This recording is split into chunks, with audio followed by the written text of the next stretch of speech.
आप ब्राह्मण ब्राह्मण करते हैं, ब्राह्मण वर्ष से आजादी की नारा लगाते हैं, तो क्या हम ब्राह्मण है तो मेरे को दिक्कत नहीं होगा उससे?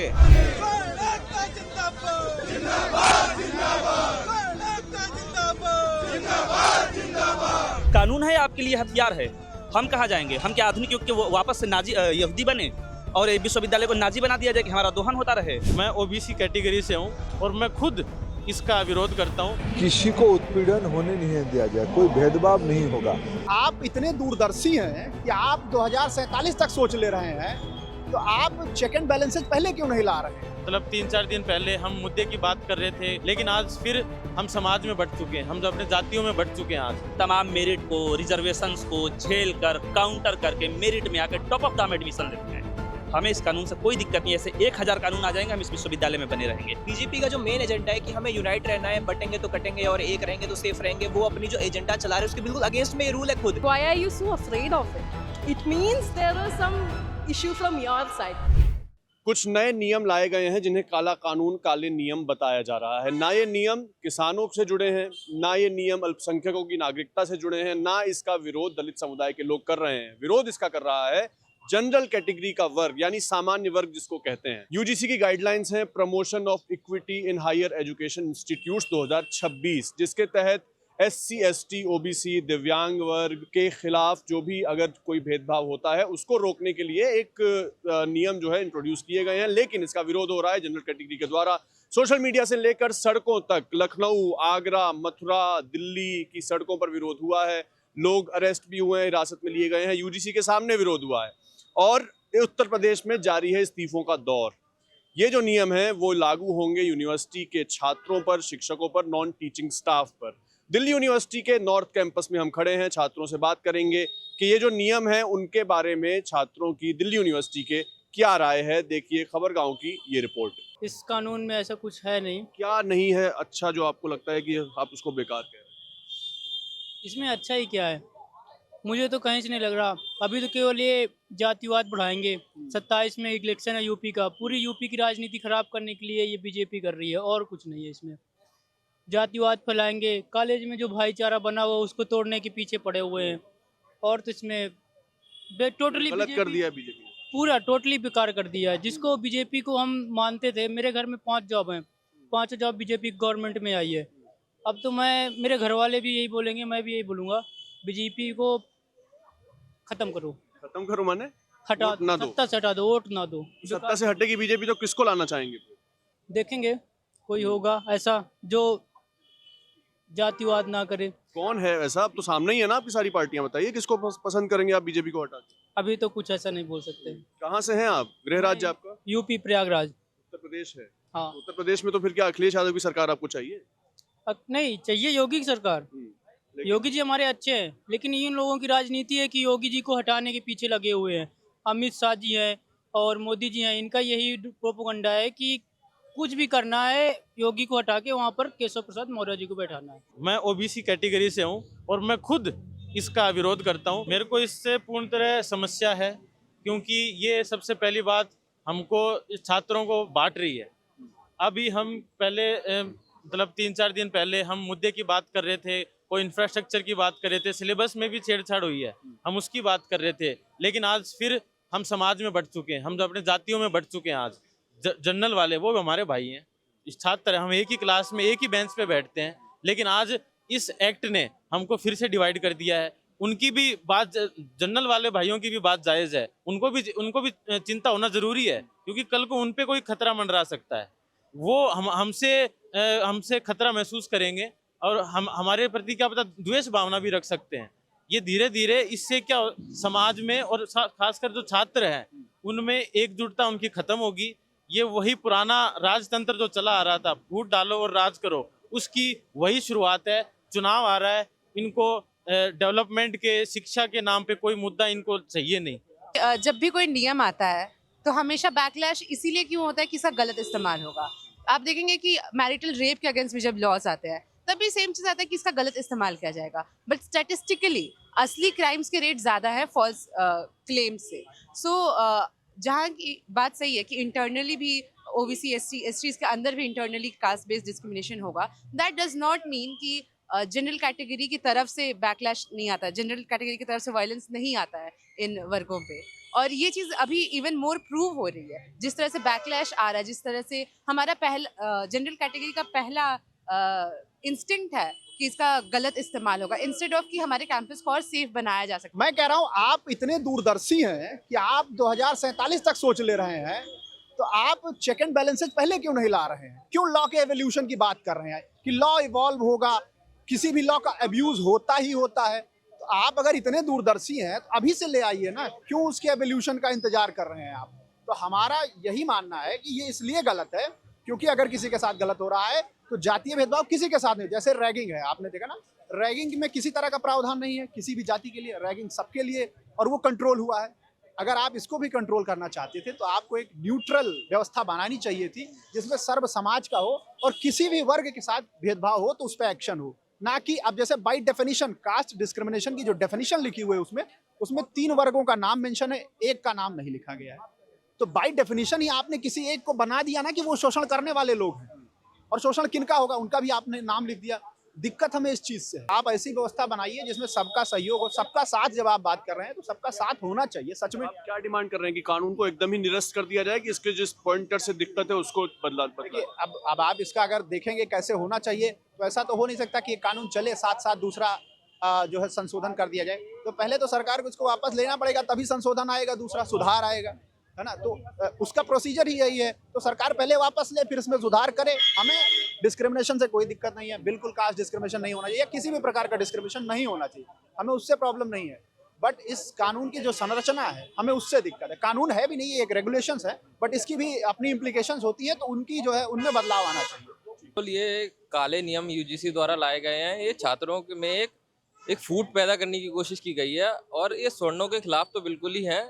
उनको जैसे कि पहले भी आए गए हैं कानून, उनके खिलाफ बिल्कुल ये कानून आए हैं कि जैसे अब स्वर्णों के ना वो जो कमेटी बनाई गई है ना उसमें कोई स्वर्णों के लिए बात की गई है, ना उस बाकी सारे SC ST OBC और वुमेन का सबका कोटा उसमें बताया गया कि ये लोग होने चाहिए। स्वर्णों की कोई बात नहीं की, वर्ग की बात है तो शोषित वर्ग की बात है। लेकिन छात्रों में क्यों ये फूट पैदा की जा रही है कि इसमें भी डाल दिया है। आपस में 4 दोस्त अगर बात कर रहे हैं, कल को उनकी लड़ाई हो जाए और वो फिर कहते कि हाँ भाई, कल को वो कहते कि अगर जैसे स्वर्णों को कह दिया जाए बिहार का कोई स्वर्ण है, उसे कह दिया जाए बिहारी है, उसको भी तो हर्ट उतना ही होगा जो शोषित वर्ग को बिहारी बोलने पे होगा। और मैं तो ये कहना चाहूंगा जो स्वर्णों के नेता हैं उन सबको आगे आना चाहिए और इसके खिलाफ बोलना चाहिए। अगर वो नहीं बोलेंगे तो अगली बार सत्ता से वो हटा दिए जाएंगे। मेरा दोस्त है ये, इसका नाम है आशीष यादव। कल को हम इसको कुछ बोलते हैं, मजाक में ही बोल दिए, हम लोग मजाक, ये बात को ले लिया सीरियस, ये गया हमारे खिलाफ कंप्लेन कर दिया। मजाक में हम आपस में, ये भी बोलता है हम भी बोलता है, लेकिन हम इसको बोले उस पर एक्शन ले लिया जाएगा, ये हमको बोलेगा उस पर एक्शन नहीं लिया जाएगा। मैं इसके खिलाफ। There is nothing to be afraid of if you haven't done anything wrong. You will be afraid if there's something wrong on your side. If you have not harassed anybody, if you have not oppressed anybody, then why are you scared? There are oppressed groups of students coming to university to study, and why do we have to lie to ourselves? They are being oppressed. They are facing discrimination on the basis of their caste and religion. So if there is a policy coming that offers them extra protection, then why are you so afraid of it? It means there is some issue from your side. See, there is UGC regulation protecting students and women from sexual harassment. I'm sure when that came also, when Poshak came also, men were like, there will be a false case filed against us, this, that and everything. But that does not mean that women need not be protected, right? So this regulation from UGC also should be treated like that only, like how we treat the UGC regulation from 2015, protecting women employees and students from sexual harassment. Let us treat this also like that. It's an added protection. It is not going to take away the rights that you already have. It is going to give some more protection to the already oppressed groups. Victim मैं नहीं हूँ, आप हैं, तो आपके ऊपर क्या कार्रवाई होगी? तो ये कानून है, आपके लिए हथियार है। हम कहाँ जाएंगे? हम क्या आधुनिक युग के वापस से नाजी यहूदी बने और विश्वविद्यालय को नाजी बना दिया जाए कि हमारा दोहन होता रहे? ये एक प्रैक्टिस चल रही है, आगे इससे बड़ी तैयारी है। भारतीय जनता पार्टी और केंद्र के सरकार को यह ध्यान रखना चाहिए कि अभी उत्तर प्रदेश आ रहा है और विशेषकर सवर्ण, और सवर्णों में ब्राह्मण और राजपूत की लामबंदी अगर यहाँ से बसपा और सपा की तरफ चली गई तो हर बार का चुनाव और उसका इतिहास गवाह है कि निपट जाएंगे। हमें कानून से समस्या नहीं है, हमें समस्या है उस कानून में हमारे लिए क्या है, हम अपने रक्षार्थ क्या कर रहे हैं। कोर्ट में खड़ा होकर हम अपनी बात रखते हैं ना, मैं आपका माथा खोल दूं अभी ईंट से मारकर, तो कोर्ट पूछेगा ना कि भाई बात सही है कि गलत है, बताओ। यहाँ कौन हमसे पूछेगा? इक्विटी कमेटी में तो गुंडों की तरह घूमते हुए पकड़ लेंगे, अच्छा पीयूष पांडे नाम है, चलो आओ तुम्हारे ऊपर कंप्लेन है। हमें अपने रक्षा के लिए कुछ एक कवच दीजिए, बाकी कानून रहने दीजिए। वैसे भी सर देखिए, तमाम मेरिट को, रिजर्वेशंस को झेल कर, काउंटर करके मेरिट में आकर टॉप ऑफ द एडमिशन लेते हैं। हमें इस कानून से कोई दिक्कत नहीं है। ऐसे 1000 कानून आ जाएंगे, हम इस विश्वविद्यालय में बने रहेंगे यदि हमारे अंदर प्रतिभा होगी तो। हमें कवच के लिए क्या मिल रहा है, बात सिर्फ इतनी है। हम अपनी बात कहाँ रखें? अगर इस बात को लागू किया जाता है तो ठीक है, अदरवाइज हम इसके खिलाफ ऐसे ही बोलते, लिखते, पढ़ते और यहाँ पर अनशन करते रहेंगे यदि आवश्यकता पड़ी तो। जनरल कैटेगरी को दिक्कत इसलिए है क्योंकि जनरल कैटेगरी के लड़के भी छात्र हैं, उनको भी समस्याएं हो सकती हैं, उनके ऊपर भी उत्पीड़न का हो सकता है, उनको दबाया जा सकता है। ऐसा तो नहीं है तो सिर्फ SC और ST और OBC के बच्चे ही सिर्फ उनके ऊपर ही मतलब हम दबाव बनाते हैं। जिस तरह का सा UGC का जो नियम आया है उसमें जनरल के छात्रों को दोषी पहले से ही मान लिया गया है। आप पहले से किसी को दोषी नहीं मान सकते हैं। दोषी अगर आप मान रहे हैं तो जो उस किसी के ऊपर दोषारोपण कर रहा है उनके ऊपर भी कार्रवाई होनी चाहिए, नहीं तो इसे आज़ादी मिल जाएगी। कल को कोई किसी के ऊपर जाके इल्जाम लगा सकता है, फंस जाएगा जनरल कैटेगरी का छात्र। तो ये सब गलत चीज़ें हैं। अगर मेरी राय सिंपल सी है सरकार से, आप इस पर पुनः विचार करें। जो जनरल कैटेगरी के छात्र हैं वो पहले से ही दोषी नहीं हैं, उनका भी शोषण होता है।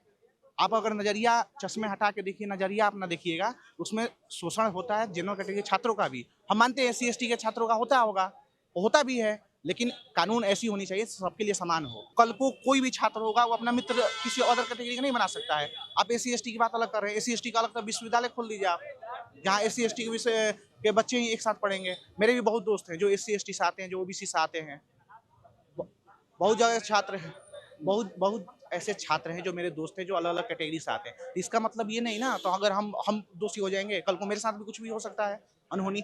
सरकार को इसके ऊपर पुनः विचार करके सबके लिए समान अधिकार के अनुसार आपका कानून लाना पड़ेगा। आप देख सकते हैं विश्वविद्यालय के अंदर JNU हो गया, BHU हो गया, दिल्ली विश्वविद्यालय हो गया, आप ब्राह्मण करते हैं, ब्राह्मणवाद से आज़ादी की नारा लगाते हैं। तो क्या हम ब्राह्मण है तो मेरे को दिक्कत नहीं होगा उससे? और कोई मेरे समाज के खिलाफ उल्टा बोलेगा तो हम चुप होकर देखें, और हम किसी और को बोल दिया तो उसके ऊपर कानून है। अगर कैटेगोरिकली ऐसा बोला जाता है तो इस तरह का फ्रिंज एलिमेंट और फ्रिंज कोटेशंस हर तरह से हर जगह निकल रहा है, तो इसका कोई मायना नहीं है। इसको सीरियसली हमें एंगेज नहीं करना चाहिए। ये हिंसा नहीं है। मैं कह रहा हूँ कि ब्राह्मण के अगेंस्ट बोला जा रहा है, इस तरह कई छोटी जातियों और मध्य पिछड़ी जातियों के खिलाफ हमेशा बोला जाते रहा है। तो इट्स नॉट, कोई एक नया कैटेगरी तो डेवलप नहीं हो गया ना। तो दलित को लेके, मुसलमानों को लेके, पिछड़ों को लेके कई तरह की किदवंतियाँ है समाज में।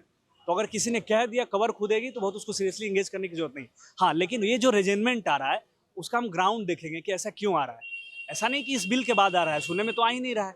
मैं कह रहा हूँ कि इस बिल को अपोज करने वाले खास तौर पे ब्राह्मण और सेल्फ मैंने प्रोक्लेम्ड प्रिविलेज कास्ट से ही क्यों है, ये समझने वाली बात है। जबकि उनमें, अगर मैं कह रहा हूँ कि इस बिल के ही नियत के हिसाब से समझे तो जो डिसेबल कैंडिडेट्स है वो तो जरूरी नहीं है ना कि OBC और SC ST से ही होगा, उसको भी प्रोटेक्ट करने की बात इस बिल में किया गया है। जेंडर कैटेगरी है तो जरूरी तो नहीं है कि सिर्फ SC ST OBC जेंडर को ही प्रोटेक्ट किया जाएगा।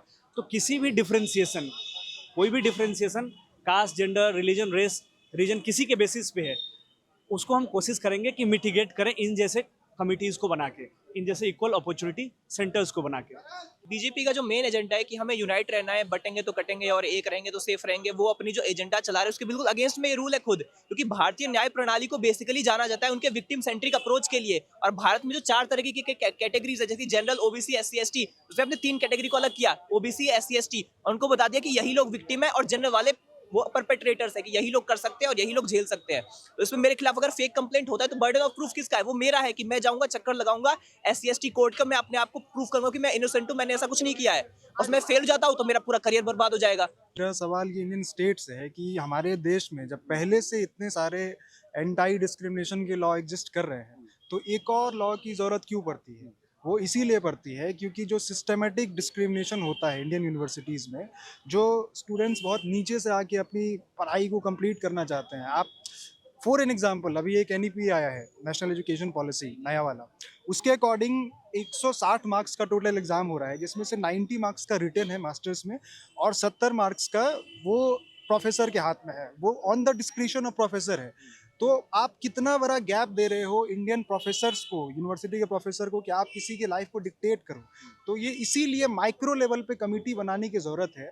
जो सरकार ने एक अच्छा डिसीजन तो लिया है, लेकिन फिर वही चीज़ है ना कि बहुत सारे लॉज पहले एग्जिस्ट कर रहे हैं, एक और लॉ आने से क्या बदल जाएगा?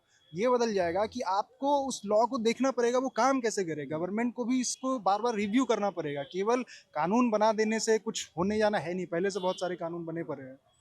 ये सारी चीज़ें जब हम देखने को मिलती हैं कि ओबीसी को, और आप ये देखिए कि एक बड़ा ओबीसी वर्ग अब क्रीमी लेयर में आ गया है ना, तो अब उनको भेदभाव का कोई वही नहीं था। बात बाकी SC STs के लिए पहले से ही दिल्ली विश्वविद्यालय की तो मैं जानता ही हूँ कम से कम, कि यहाँ पर SC ST सेल थी जिसमें उनकी किसी भी समस्या का निदान करने के लिए रहते थे सदैव। ये जो है ये आपस में भेदभाव और एक बांटने का जो इंसिडेंट है वो मात्र सरकार के द्वारा किया जा रहा है। ये एक मात्र राजनीतिक स्टंट है।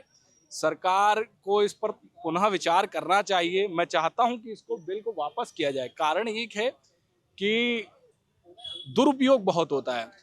तो हम देखते हैं कि SC ST जो समाज आता है उसके खिलाफ हजारों वर्ष शोषण हुआ है। ओबीसी को शामिल करने से कहीं ना कहीं SC ST के साथ भी वो उस प्रकार उस पर ध्यान नहीं फिर दिया जाए, क्योंकि ओबीसी का जो जनसंख्या 51% है, पहली बात। दूसरी बात, जैसे कोई किसी के साथ SC ST के साथ अगर भेदभाव होता जाति के नाम पे, तो उनका तो शामिल किया गया कि SC ST OBC को शामिल किया गया। लेकिन कल को अगर जनरल के जैसे SC ST को बोलता है कि तू आरक्षण लेके आया, ठीक है, और दूसरा ये देखता है कि जनरल को भी बोल सकता तू सुदामा कोटेगा, पहले मांग के खाता था, तो जनरल वाला कहाँ कंप्लेन करेगा? तो इसमें हमें, मुझे लगता है ये जो मुद्दा उस पर लोग या तो इस पार है या उस पार है। हमें ऐसे नहीं सोचना चाहिए। हमें ये भी कुछ कुछ बीच का भी होना चाहिए, या तो पूरा ब्लैक या पूरा व्हाइट नहीं, हमें ग्रे जोन में देखना है। बीच का रास्ता, बीच का रास्ता ये होना चाहिए कि जो जो पॉइंट्स है इस कानून में जिन पे लग रहा है कंट्रोवर्सीज हो रही है, विवाद हो रहा है, उस पर बात करनी चाहिए।